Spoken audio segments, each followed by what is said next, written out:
क्या कभी ऐसा हुआ है कि तुम्हारी जिंदगी में सब कुछ हो लेकिन तुम खुद खुद से खाली हो? चेहरे पर मुस्कुराहट, अंदर से सन्नाटा।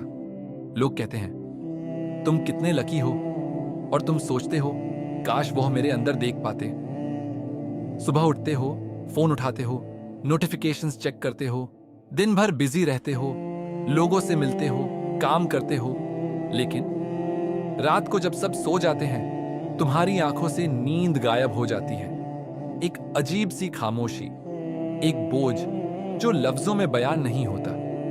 कभी दिल कहता है शायद मुझे और पैसा चाहिए, कभी कहता है शायद मुझे और लोग चाहिए, लेकिन जब यह सब मिल भी जाता है तो फिर भी दिल कहता है यह नहीं, कुछ और चाहिए। एक लड़का था, उसके पास सब कुछ था, अच्छी जॉब, अच्छी सैलरी, सोशल लाइफ, लेकिन एक दिन उसने कहा मैं थक गया हूं बिना वजह।